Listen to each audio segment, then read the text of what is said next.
बच्चों, आज की इस वीडियो में आपका बहुत बहुत स्वागत है। मैं आपको पद्य पाठ 2 रहीम के दोहे पढ़ा रही हूँ। दोहे पाठ है जिसमें उन्होंने तमाम दोहे लिखे हैं, जो दोहे नीतिपरक हैं, ज्ञानवर्धक बातें की हैं। रहीम दास जी का संक्षिप्त सा परिचय आपको बता दूं कि रहीम का जन्म लाहौर में 1556, लाहौर मतलब जो पाकिस्तान में है, 1556 जन्म 1556 में लाहौर पाकिस्तान। तो रहीम का जन्म लाहौर पाकिस्तान में 1556 में सन 1556 में हुआ और इनका पूरा नाम अब्दुर रहीम खान खाना है। पूरा नाम आपसे पूछा जा सकता है। पूरा नाम इनका था अब्दुर रहीम खान खाना।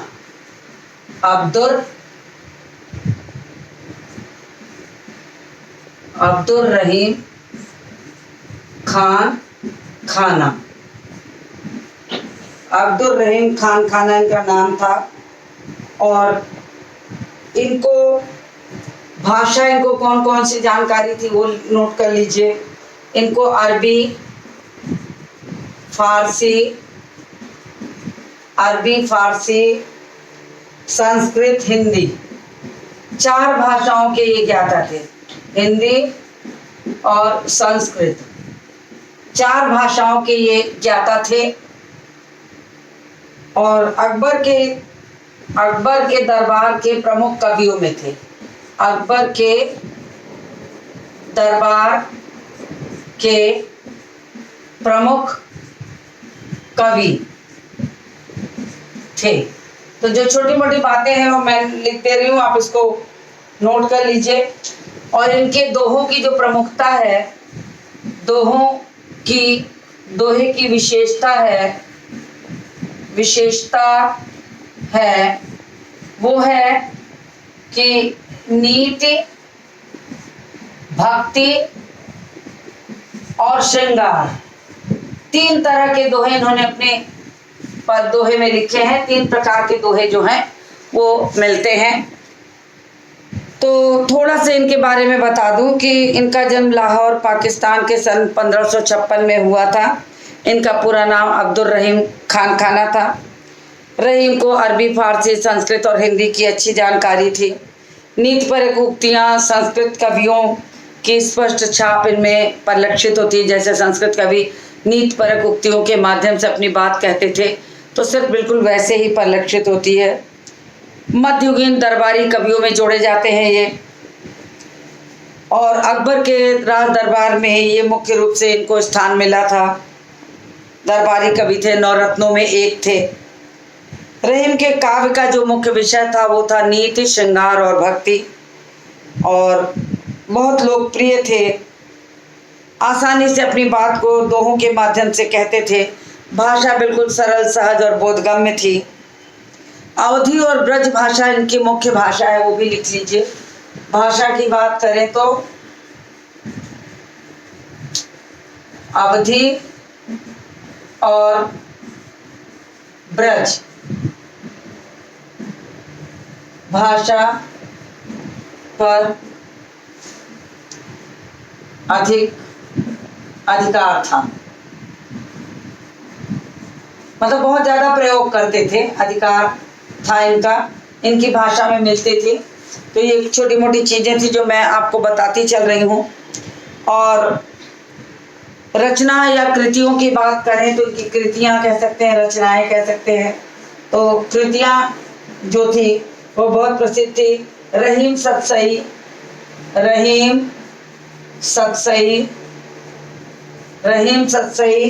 श्रृंगार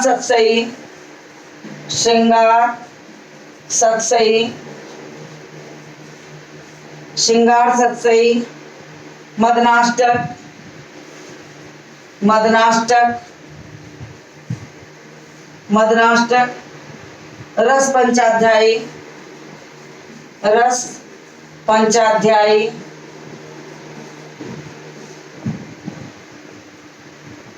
रहीम रत्नावली, रहीम रत्नावली, रहीम रत्नावली, बहुत सारी जो इनकी मुख्य रचनाएं थी वही इतनी ही मैंने लिखी हैं। तो ये सारी चीजें थी जो जिन्होंने इनको प्रसिद्ध कवि की उपाधि दे दी, दरबारी कवि बन गए। तो अब मैं इनके दोहों को पढ़ाने चल रही हूँ।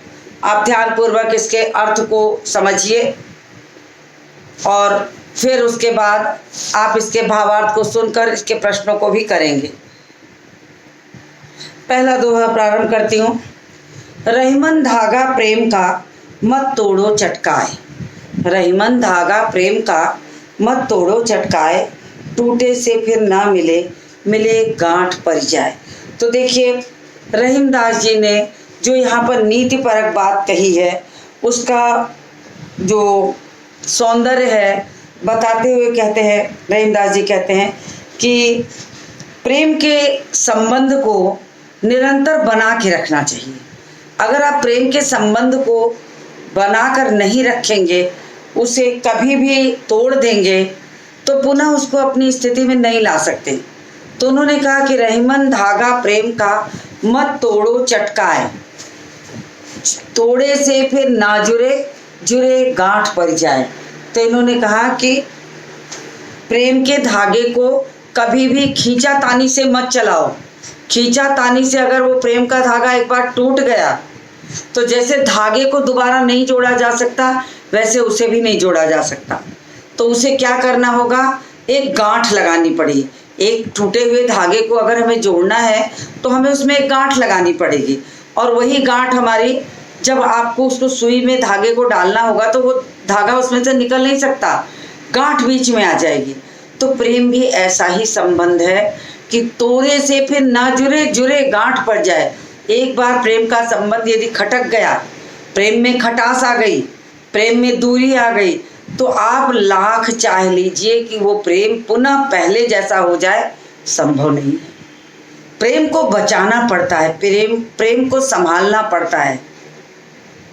तो उन्होंने कहा कि ये प्रेम का वो धागा है जिसे एक बार तोड़ देंगे तो फिर वो जुड़ नहीं सकता, उसमें गांठ पड़ जाएगी, उसमें जो प्रेम की सात्विकता है, निर्मलता है, वो खत्म हो जाएगी, उसमें गांठ पड़ जाएगी। तो इन्होंने ये चीज़ कहा है कि इसलिए संबंध बनाने से बहुत कठिनाई से बनते हैं, बन जाए तो इसमें खींचातानी नहीं करनी चाहिए कि अगर वो टूट गया तो फिर नहीं जुड़ेगा। तो ये इन्होंने इतनी नीतिपरक बात कही है। तो नीतिपरक के साथ साथ इसमें इसके काव्य सौंदर्य को मैं लिखती चल रही हूँ। तो इसको मैं रब करूँगी, आप इसका स्क्रीनशॉट लेना हो तो ले लीजिए। मैं 1 मिनट आपका वेट कर लेती हूँ।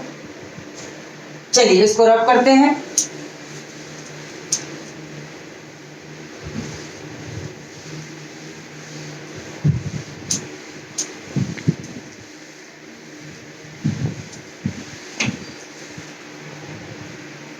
तो इसको रब करते हैं और इस पहले वाले का जो है मैं हिंट्स लिख देती हूँ। पहला दोहा है रहीमन धागा, रहीमन धागा।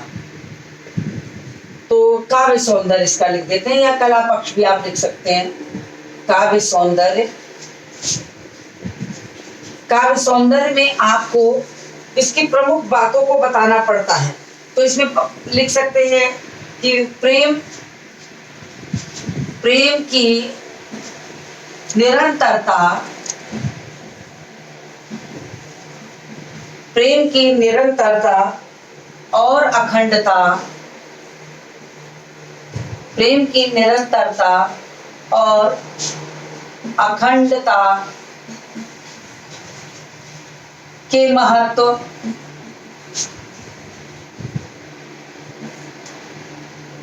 को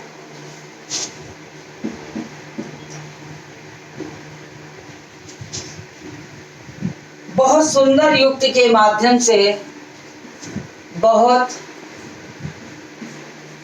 सुंदर युक्ति के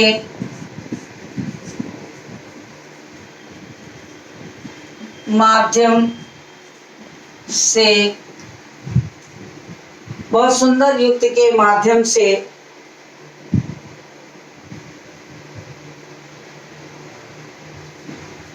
समझाया गया है, समझाया गया है, पहली बात। दूसरी जो बात है कि नीति परक दोहा है, नीति परक दोहा है। छंद की बात करें तो दोहे छंद, दोहे छंद में लिखा गया है।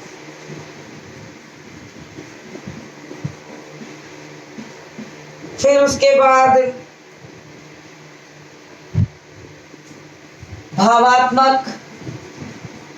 भावात्मक और उदाहरणात्मक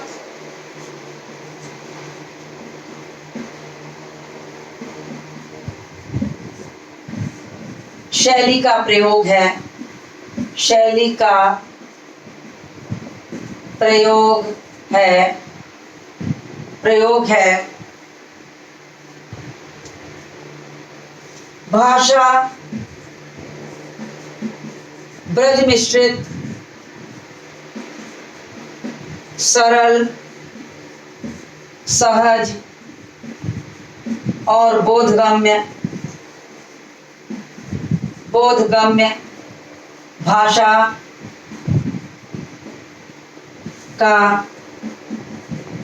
प्रयोग है। ये सारी चीजें हैं। आप इसका स्क्रीनशॉट भी लेते चलिए, आपको काव्य सौंदर्य काम आएगा। तो इसके साथ ही साथ मैं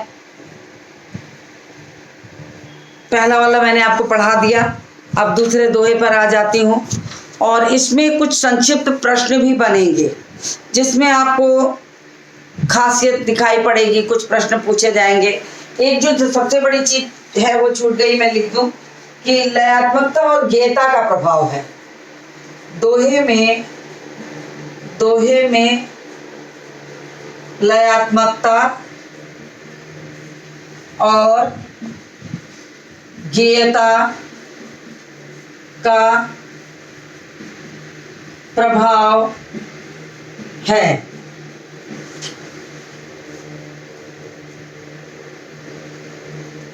और धागा प्रेम का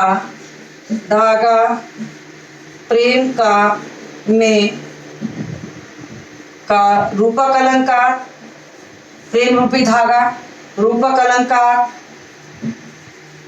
क्योंकि प्रेम रूपी धागे की बात की जा रही है, रूपक अलंकार। और गांठ परिजाय में श्लेष अलंकार, तो ये दो चीजें मैं छूट गई थी, वो भी मैं लिख दे रही हूँ। इसके बाद इस पे जो बनने वाले प्रश्न हैं उस पे थोड़ी सी चर्चा करके तब मैं आगे बढ़ूं कि कैसे प्रश्न पूछे जा सकते हैं कि प्रेम का धागा टूटने से क्या होता है। प्रेम रूपी धागा, प्रेम की तुलना धागे से क्यों की गई है? क्योंकि धागा टूट जाता तो उसमें गांठ पड़ जाती है, प्रेम भी टूट जाएगा, गांठ पड़ जाएगा तो उसमें सात्विकता नहीं होगी। और प्रेम का धागा में कौन सा अलंकार है पूछा जा सकता है, इसमें कौन सी भाषा है पूछी जा सकती है। तो इस तरह के छोटे छोटे प्रश्न भी आपको आ सकते हैं। अब मैं दूसरे दोहे पर आती हूँ। रहीमन निज मन की व्यथा मन ही राखियो गोय, रहीमन निज मन की व्यथा मन ही राखियो गोय, सुन अठ लई हैं लोग सब बांट न लई हैं कोई। तो कितनी अच्छी बात कही है। मनुष्य का स्वभाव क्या होता है कि अगर हमारे ऊपर कष्ट आता है तो हम उस कष्ट को लोगों से कहते हैं। हमें लगता है कि अगर हम अपना कष्ट दूसरे को बता देंगे तो मेरा कुछ कम हो जाएगा, और इस भावना से हम अपने दुख को अपने कष्टों को दूसरों से कहते फिरते हैं। आपके मुंह पर तो लोग आपकी तारीफ करके, आपके कष्टों को सुन करके किसी न किसी तरीके से बता देंगे कि ये आपको तकलीफ है तो चलिए, लेकिन बहुत दुख की बात है, कष्ट को जाहिर कर देंगे। लेकिन अगर वो आपके से पीठ पीछे मुंह घुमा लिए तो वो आपसे आपका मजाक उड़ाकर इस बात को लोगों से बताते फिरेंगे, तो आप हंसी के पात्र भी हो सकते हैं। इसी बात को उन्होंने, इसी नीति को, इसी वास्तविकता से रहीम ने हमारा परिचय कराया है और कहा है, रहीमन निज मन की व्यथा मन ही राखियो गोय। तो मैं इसको मिटा देती हूँ, फिर मैं इसको समझाऊंगी क्योंकि कुछ बातें लिखनी पड़ेंगी। तो दूसरे पर आ गई हूँ तो इसको रब कर रही हूँ। आपने स्क्रीनशॉट इसका ले लिया होगा। चलिए, इसका दूसरा वाले का स्क्रीनशॉट आप ले लीजिएगा समय से बिल्कुल। तो दूसरा है, इस पे थोड़ा सा लिख दो, रहीमन निज मन की व्यथा। पूरा नहीं लिख रहा हूं, आप पुस्तक के साथ बैठा करिए। तो रहीमन निज मन की व्यथा मन ही राखियो गोय। व्यथा का मतलब होता है दुख, व्यथा का मतलब होता है दुख। रहीमन निज मन की व्यथा, निज मतलब अपना, अपना। रहीमन निज मन की व्यथा मन ही राखियो गोय। गोय मतलब छिपाकर, छिपाकर। तो कितनी अच्छी बात कही है रहीमदास जी ने कि अपने अपने मन की व्यथा को अपने भीतर ही छिपा लेना चाहिए। क्यों? किसी के सामने मत प्रकट करो, कोई आपके दुख को कम नहीं करेगा, कोई आपका कष्ट नहीं हर सकता। आप अपने कष्टों को स्वयं दूर करोगे। आप अपने दुखों को दूर करने वाले खुद हो। आप अगर ये सोचते हो कि मैं अपनी बात अगर दूसरे से कह दूं और मेरा कष्ट दूर हो जाएगा, कोई चलकर आएगा कष्ट को दूर करने वाला, तो ऐसा नहीं है। ऐसा कोई नहीं आएगा, कष्ट को दूर करने वाला कोई नहीं आएगा। बस आपको अपनी बात को हल्का करने के लिए अगर लगता है किसी से कह देंगे तो आप खुद हंसी के पात्र बनेंगे। यही उन्होंने समझाने की कोशिश की है कि रहीमन निज मन की व्यथा मन ही राखियो गोय। रहीमदास जी कहते हैं अपने मन के कष्ट को अपने मन के भीतर ही छिपा कर रख लो, कोई नहीं कम करेगा आपके कष्टों को, कोई इसको दूर करने वाला नहीं है। तो आप इस कष्टों को अपने आप छिपा कर रखो, क्योंकि अगर आपने दूसरों से कह दिया तो सुन अठलई हैं लोग सब। अठलई हैं मतलब मजाक उड़ाएंगे। सुन अठलई हैं, अठलई हैं, सुन अठलई हैं मतलब मजाक उड़ाना, मजाक उड़ाना। सुन अठलई हैं लोग सब बांट न लई हैं कोई, बांट न लई हैं। बांट न लई है मतलब कोई बांटेगा नहीं, बांटने वाला कोई नहीं है, कोई नहीं है। तो रहीमदास जी कहते सुन अठलई हैं लोग सब। जब लोग सुनेंगे तो अठलई है मतलब आपका मजाक उड़ाएंगे। बांट न लई है कोई, कोई उसे कम नहीं करेगा, कोई उस कष्ट को दूर करने वाला नहीं है। जब भी उस कष्ट को दूर करेंगे तो आप स्वयं अपनी शक्ति से करेंगे, बाहर का कोई व्यक्ति नहीं आएगा कि उस कष्ट को दूर कर दे।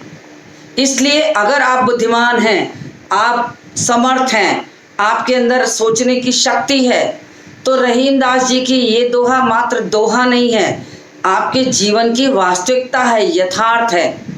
इस यथार्थ को आप समझकर अपने कष्टों को अपने भीतर समा लीजिए। उसका फायदा ये लगेगा कि आपकी कमजोरी का फायदा बाहर वाले कभी नहीं उठा सकते। आपकी कमजोरी का फायदा बाहर वाला कोई नहीं उठा पाएगा। आप उसको भली प्रकार से समझ करके अपनी हिम्मत से, अपनी ताकत से उस पर अपना वश चलाइए और इस तरीके से अपनी समर्थता को बनाए रखिए। उन्होंने कहा कि बाहर वाले आपकी कमजोरी जानेंगे तो आपको कमजोर बना देंगे, आप किसी काम लायक नहीं बचेंगे। तो उन्होंने कहा सुन अठ लई है लोग सब, बांट न लई है कोई। बाहर वाले क्या करेंगे, सुनकर आपका मजाक उड़ा देंगे, बांटने वाला कोई नहीं मिलेगा। तो ये कितनी बड़ी बात रहीमदास जी ने समझाई है आज के युग में, कि अगर आप अपने आप को समाज में समर्थ बनाना चाहते हो तो अपनी कमजोरियों को कभी किसी बाहर वाले से मत कहो। आपके बाहरी वेशभूषा और वेश को जान करके वो आपकी उसको ताकत समझकर कभी आपके सामने मुंह उठाकर नहीं खड़े होंगे, लेकिन अगर आपने अपनी कमजोरी बाहर वालों से कह दी तो वो आपकी कमजोरी का मजाक उड़ाएंगे और उसका नाजायज फायदा उठाएंगे। तो ये बात इन्होंने यहाँ समझाने की कोशिश की है। तो इसका काव्य सौंदर्य भी लिखती चल रही हूँ। शिल्प कहीं कहीं इसको शिल्प सौंदर्य कहते हैं, तो मैं इस बार इसको शिल्प सौंदर्य लिख रही हूँ, ताकि आप दोनों शब्दों से पूर्णतया परिचित हो जाएं। कि कहीं आपको शिल्प सौंदर्य मिले या काव्य सौंदर्य मिले तो आप ये ना समझे कि ये दोनों अलग अलग चीजें हैं। तो सबसे पहली बात तो रहीम दास ने मन की व्यथा को किसी से भी न बताने की बात कही है। ठीक है। दूसरा उन्होंने कहा है कि नीतिपरक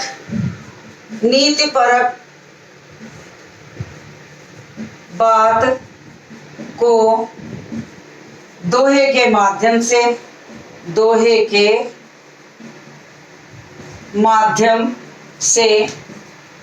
व्यक्त किया है। दोहे के माध्यम से व्यक्त किया है। तीसरा हो गया कि भावात्मक और उदाहरणात्मक शैली में कहा गया है।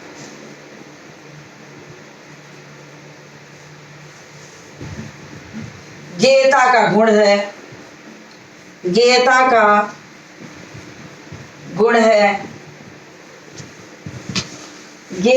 गुण है,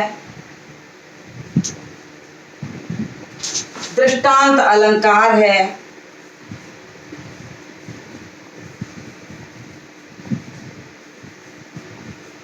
दृष्टांत अलंकार का प्रयोग है।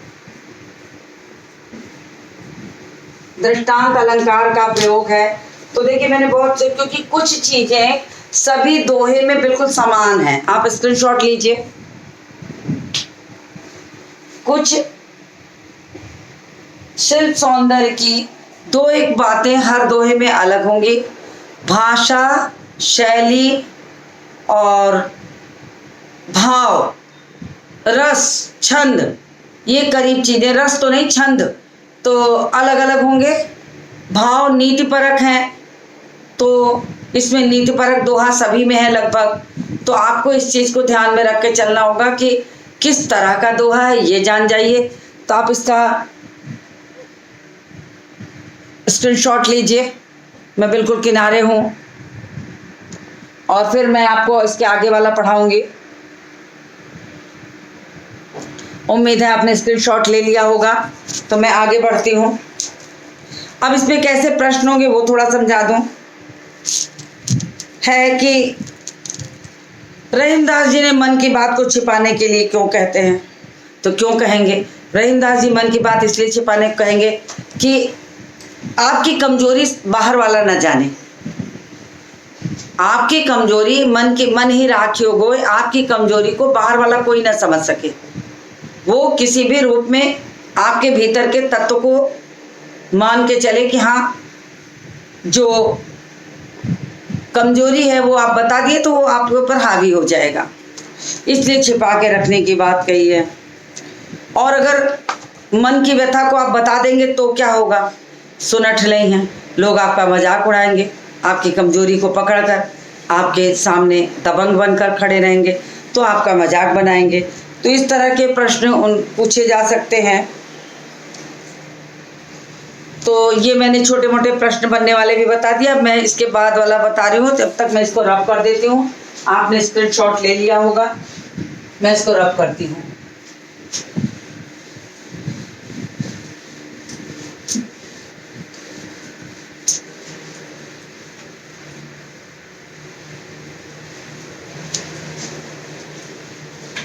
तो तीसरा है दोहा, एक साधे सब सधे। तीसरा दोहा है, एक साधे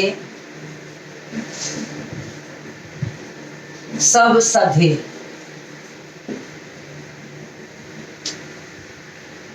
अब रहीमदास जी ने ये तीसरा नीतिपरक दोहा हमसे कहा है कि एक साधे सब सधे, सब साधे सब जाए, रहीमन मूले सींचबो फूले फले अघाय। अब रहीमदास जी ने कितनी बड़ी बात कही है कि अगर आप अपनी काम को करने के लिए एकाग्र चित्त होकर कोई कार्य करेंगे तभी आप सफल होंगे।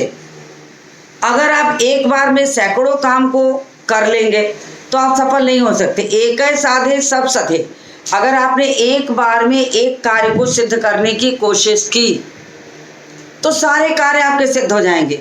आप में एकाग्रता आ जाएगी, आप में विनम्रता आ जाएगी, आप अपने लक्ष्य तक पहुंचने के काबिल बन जाएंगे। लेकिन अगर आप ये सोचें कि एक ही बार में सारे काम कर लें, ये भी कर लो, वो भी कर लो, वो भी कर लो, तो आप किसी काम में परिपूर्ण नहीं होंगे, परिपक्व नहीं होंगे और कोई काम भी आपका लक्ष्य तक नहीं पहुंच सकता। एक साधे सब सधे, सब साधे सब जाए। अगर एक बार में एक काम करेंगे तो निश्चित आपको सफलता मिलेगी। लेकिन अगर ये सोचिए कि एक बार में हम कई काम कर लें तो आपको सफलता कहीं नहीं मिले। सब साधे सब जाए, कई कामों को करने में सब छूट जाता है, किसी में भी सफलता आपको नहीं मिलेगी। रहीमन मूल सींचबो फूल फले अघाय। रहीमदास जी कहते हैं कि अगर जिस तरह पेड़ होता है उसकी जड़ में पानी दिया जाता है, मूल को सींचा जाता है, मूल मतलब जड़, जड़ को सींचा जाता है तो क्या उसकी डाली, उसके पत्ते, उसके फूल, उसके फल, सबको लाभ मिलता है, सब उसके लाभ के अधिकारी होते हैं और वो वृक्ष हरा भरा रहता है। लेकिन हम पत्ते पत्ते को थोड़े सींचते हैं, हम फूल और कलियों को थोड़े सींचते हैं, हम तो जड़ में पानी देते हैं, उसका लाभ सबको मिलता है। इसलिए एक बार में एक काम करेंगे तो आप अपने लक्ष्य तक मजबूती से पहुंच जाएंगे, अन्यथा आपको कोई भी लक्ष्य प्राप्त नहीं हो सकता। तो पहले इसके कठिन शब्द थोड़े से लिख दूं। एक साधे, साधे मतलब साधना, साधे मतलब एक कार्य करना, कार्य करना, साधना, कार्य करना, ऐसे लिख देते हैं, साधना नहीं समझ में आएगा तो। एक साधे सब सधे, सब साधे सब जाए। जाए मतलब चले जाते हैं, जाए का मतलब हो जाता है चले जाना, चले जाना। फिर मूले का मतलब होता है जड़, जड़। और अघाय का मतलब होता है तृप्त होना, अघाय का मतलब हो जाता है तृप्त होना, तृप्त होना। तो इन्होंने कितनी अच्छी बात कही है कि एक बार में एक काम करिए, एकाग्र होकर करिए, आपका सारा काम हो जाएगा। और कई काम एक साथ साधने चलेंगे तो कुछ भी नहीं होगा। तो इन्होंने इस दोहे में के माध्यम से जो बताया है कि एक प्रभु की कृपा अगर आप पर बन जाएगी तो आपको सबकी कृपा प्राप्त होगी। एक ईश्वर की कृपा प्राप्त करेंगे तो आप पर सबकी कृपा होगी। तो इसलिए इन्होंने कहा है। और बाकी जो काव्य सौंदर्य की चीजें हैं, भाषा है, छंद है, लयात्मकता है, उदाहरण है, एक साधे सब सधे में अनुप्रास अलंकार है, एक साधे में अनुप्रास हो गया, अनुप्रास अलंकार। उदाहरण दिया है दृष्टांत अलंकार, दृष्टांत अलंकार।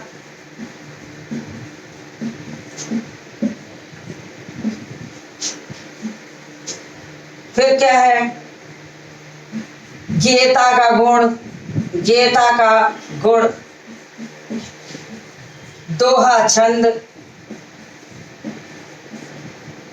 नीतिपरक बातें। मैं संक्षिप्त में लिख रही हूं, नीतिपरक बातें,